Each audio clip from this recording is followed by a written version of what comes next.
During the Great Depression in the 1930s, the US President Franklin Roosevelt launched the famous New Deal to stimulate the economy. After years of negative growth, the program promised to boost employment and investment through infrastructure projects, social security, housing, expansion of credit, and direct interventions to boost prices and wages. All in all, the New Deal is widely perceived as a success. Even though it was partially scaled back in 1937, many of the institutions it created persist to this day, and following the 2008 financial crash, many have argued for a modern version. People have converged especially on a Green New Deal to combine boosting the economy with combating climate change. The term was apparently coined by, of all people, the columnist Thomas Friedman in 2007 in a characteristically bizarre op-ed where he declared green is the new red, white and blue. What the hell? In the UK, the Green New Deal group was formed to produce the first detailed report setting out what the idea might look like, but the Green New Deal was largely confined to progressive policy circles until US Representative Alexandria Ocasio-Cortez made it popular. She drafted a bill which the US Senate rejected in a largely cosmetic vote, but polls showed quite a lot of public support for the idea. For a while, the Green New Deal was receding from the political spotlight, but the pandemic has sparked renewed interest in the idea for a couple of reasons. The coronavirus itself is zoonotic, which means that it was transferred from animals to humans. A bat. Now that's a new one. Zoonotic viruses have been linked to climate change and the destruction of natural habitats, which cause animals to migrate into human areas and spread disease. Also, because the lockdown measures initiated to fight the pandemic have effectively paused the global economy, this has allowed us to take stock of what direction we want it to head in while we stay at home. There are also concerns about avoiding an emissions spike when we come out of the pandemic. Today I want to talk to you about the Green New Deal and some of the debates within it. There are some really important questions about how radical these changes need to be to avoid environmental collapse. Because coverage of the Green New Deal can sometimes be vague, I've tried to be specific about the policies needed. What I'm not going to do is debate whether climate change exists or that some kind of drastic action needs to be taken. More prominent YouTubers than I have already done this, and I expect that if you follow this channel you probably don't need convincing. However, I will start with a brief recap of the problem to refresh your memory. So, Here we go! Part 1. The end of growth. Preventing catastrophic climate change over the next few years is going to be no mean feat. The Intergovernmental Panel on Climate Change estimates that to stay within a global temperature increase of 1.5 degrees centigrade, the world will need to achieve net zero carbon emissions by 2050, and almost half of that must be done 10 years from now. This will require investment in clean energy to the tune of about 2.5% of global GDP every year, about $2.4 trillion or just under the entire GDP of the UK. In absence of this kind of drastic action, we will see a whole host of negative consequences. In his viral article The Uninhabitable Earth, David Wallace-Wells lays out the scale of what will unfold if we fail to act. These include familiar problems, like rising sea levels leading to floods in low-lying areas, extreme temperatures making some areas uninhabitable and others merely very difficult to live in, droughts and famines, and the immediate health consequences of pollution. There are also consequences we often fail to connect to climate change, such as the thawing of deadly diseases trapped in the Antarctic, increased conflict and refugee crises, ocean dead zones releasing toxic gases, and such frequent natural disasters that Wallace-Wells suggests we will just start calling them weather. The climate crisis reinforces global inequalities. Responsibility for climate change lies largely with the richer countries, while those most affected are in poorer countries.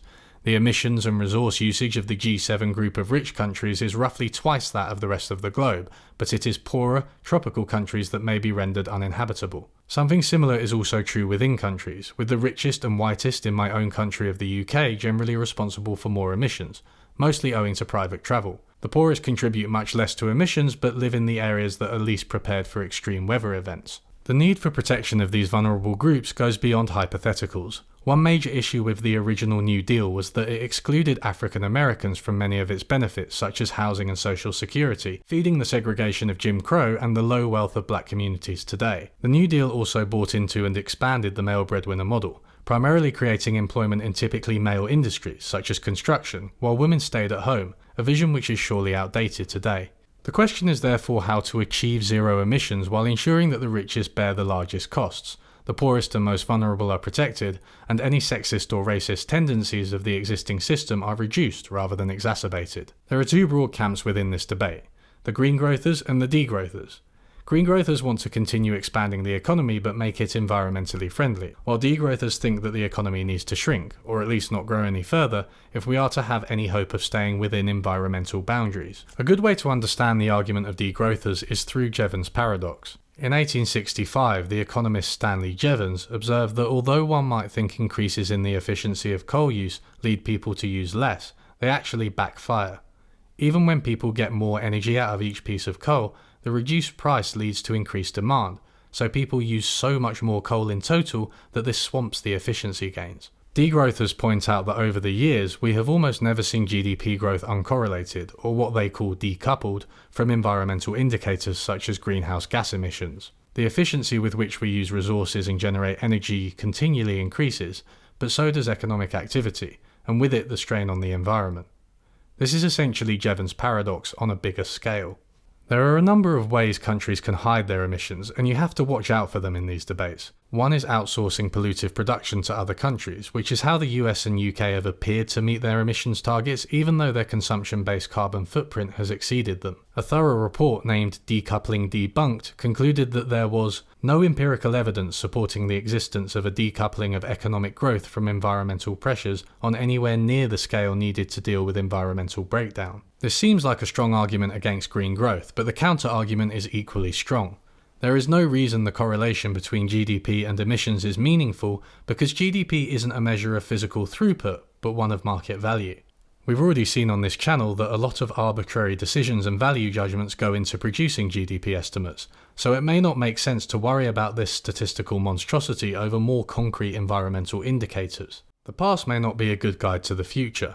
In effect, the correlation between GDP and emissions is a spurious result of the lack of effort to fight climate change, over a period in which measured GDP has been rising. Green growthers point to the rapid decline in the cost of renewable energies such as solar and wind power, which have massively exceeded expectations, as grounds for optimism. Increasing investment in these areas in an equitable manner is completely feasible. In the USA, subsidies to fossil fuels are currently 7 times more than subsidies to renewable energies. A report by the Roosevelt Institute has suggested taxing these emissions instead of subsidizing them, and using the proceeds to fund a progressive dividend.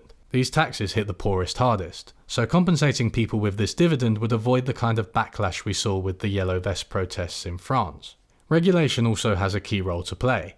Licenses can stop being granted so that fossil fuels are left in the ground, while other regulations can specify requirements for renewable energy use. Still others directly require installing technologies, like grates or converters, which can effect surprisingly large reductions in emissions. With these types of measures, achieving the IPCC targets is entirely within reach, and this is not just true for the G7, but for countries like China and India too. Interestingly, both camps could argue that recent events give their case renewed force.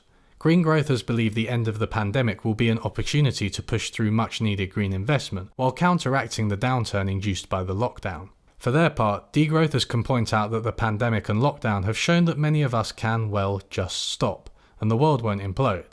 A wind down of economic activity now feels not only possible but desirable. It can sometimes seem like the differences between the two sides of this debate are overstated. Both agree on a number of important things.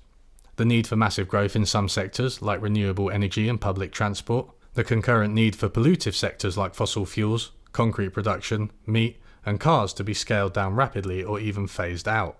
The need for policy to protect workers and vulnerable groups negatively impacted by this seismic shift in the economy, and avoid the sins of the original New Deal. So is there some underlying difference here, or is it just a case of... We believe that God's last prophet, Bart Simpson, preached a message of tolerance and love. We believe the holy Bart man preached a message of understanding and peace. Part 2. It's more than climate change. I'd like to offer a different interpretation of this debate. Existing coverage of the Green New Deal is overly focused on reducing greenhouse gas emissions, and while this is understandable, it may obscure broader problems. Green growthers are probably more guilty of this, but it's something almost everyone does, and it does not make green growth proposals irrelevant. A good case study to illustrate the problem is electric cars made by companies like Tesla. As you probably know, these cars aim to reduce emissions by using electricity instead of burning petrol, and are thought of by many as a key part of a carbon-neutral and environmentally conscious future. However, their batteries require lithium, and in recent years demand for lithium has tripled. owing to electric cars as well as to mobile and laptop batteries. This has been linked to massive growth of lithium farms in northern Chile, which has decimated the local area, draining water reserves, disrupting ecosystems, and affecting local farmers. This is just one example where a narrow focus on emissions may lead to neglecting other parts of the environment, not to mention people. I think of this problem as like a lump of air under the carpet. Pushing it down will only make another one appear elsewhere. I am confident that with the right amount of political will, we could reduce greenhouse gas emissions to zero by 2050, because the technology has advanced very fast and policy has been shown to be quite effective. Perhaps other environmental problems could be stopped or prevented, at least at certain times and in certain places. But these will always involve some form of displacement. When cars replaced horses, manure became much less of an environmental problem but was replaced by CO2. If electric cars replace petrol cars, CO2 may no longer be a problem, but the extraction of lithium and other key minerals will be. In the aforementioned report on decoupling, the authors do not limit themselves to greenhouse gas emissions. Usage of resources and energy, which are ultimately limited, have also risen both overall and per person during the last century. One review found that of 69 minerals, only 6 had experienced an absolute decline in usage between 1960 and 2010. Renewable energies are 10 times more mineral intensive than non-renewables, and mineral extraction is associated with increased conflict. For example, the war in Congo, which has killed millions over the past few decades, has been linked to the demand for cobalt, another key ingredient in, you guessed it, electric cars and mobiles. There are also environmental feedback loops which are equally as dangerous as global warming but are less often emphasised, such as species extinction. An example you've probably heard of are bees. Without their pollination, most of our food systems would be completely useless. Many insect populations face extinction, and this is not just because of rising temperatures, but is due to the techniques and chemicals used by industrial agriculture. Changing this could entail planting multiple instead of single crops, which is much better for the local ecosystem over the long term. The Roosevelt Institute report makes a number of other proposals for reforming agriculture, which would go some way to reducing its impact on the environment. The issue is therefore bigger than climate change, and its cause is not so much GDP itself but the structure of production, which currently seeks to expand constantly and needs resources to do so. As long as our economy is focused on accumulation, and this is true whether it's done by the public or private sector, it will always find new ways to exploit and damage the environment. You have to change how and what things are produced if you are to have any hope of preventing environmental collapse. Oh my God! Okay, it's happening. Everybody stay calm. What's the procedure, everyone? What's the procedure? Stay calm! Wait. Everybody calm down! There are a few different ways people have proposed to do this. Declines in working hours are a straightforward way to reduce the level of production, while taxing, regulating, and eventually banning core pollutive industries is another. Many of the pandemic bailouts of major polluting companies could and should have been accompanied by wiping out the shareholders and installing management that would enable this process where necessary. But more wide-ranging changes than these are needed. One idea is to shift the economy from capital-intensive to labour-intensive production. In his book Prosperity Without Growth, Tim Jackson identifies services like health and education as relying more on people and less on resources, and therefore as crucial to an environmentally sustainable future. Housework and care is another such area, and a universal basic income would make sure they were rewarded and valued. As most of these labour-intensive services are disproportionately carried out by women, this would go some way to rectifying the male-centric nature of existing Green New Deal proposals. But that doesn't mean men would be left behind. Many environmentally regenerative jobs are both male-dominated and labour-intensive, such as retrofitting houses, flood preparedness, and reforestation. Additionally, a universal basic income would organically ensure that those workers in declining industries were supported too, even if that meant them doing absolutely nothing. Didn't you wonder why you were getting checks for doing absolutely nothing? I figured because the Democrats were in power again. It's obviously not the case that we can all just stay at home or teach each other. Material goods must be produced and capital must be used unless we are to revert to hunter-gatherer lifestyles. The anarchist Murray Bookchin discusses how a lot of machinery these days is used for a single purpose, but could be easily tweaked so that localised production facilities were multi-purpose and could serve the needs of the community. More generally, it seems localism has a role to play in improving our relationship with nature. Community wealth building is an idea which has taken off in recent years, exemplified by the Preston model. During the period of national austerity in the UK, the Preston authorities chose to invest more in the local economy, making sure public funds went to local firms and attaching conditions to bigger companies moving into the area. They took control of local assets such as land and housing to pursue social and economic goals. Community wealth building is a huge area, and I won't be able to do it justice here, so I'll just point out that it can embed a number of environmentally conscious practices. Making supply chains more local reduces transportation. There is also a growing move towards green infrastructure, which provides resilience against floods, cleaner air, and aids the natural water cycle. There are many more such ideas, and their common theme is that they work with nature rather than trying to conquer it. This might start to sound like we'll all be living in hippie communes, but actually this isn't implied at all. The existence of cities, workplaces, and many of the comforts we enjoy today could easily continue, but the level of geographic concentration, conspicuous or wasteful consumption habits, and harmful production techniques simply have to change. Ultimately, we do not know exactly what moving in this direction would lead to, but almost every one of these examples exists and has been shown to be successful. We must make sure that any Green New Deal proposals incorporate these types of measures to wind down economic activity and embed it better into the environment, otherwise it risks substituting one set of environmental problems for another. Thanks for listening to this video. Please let me know what you think of the Green New Deal and the growth versus degrowth debate.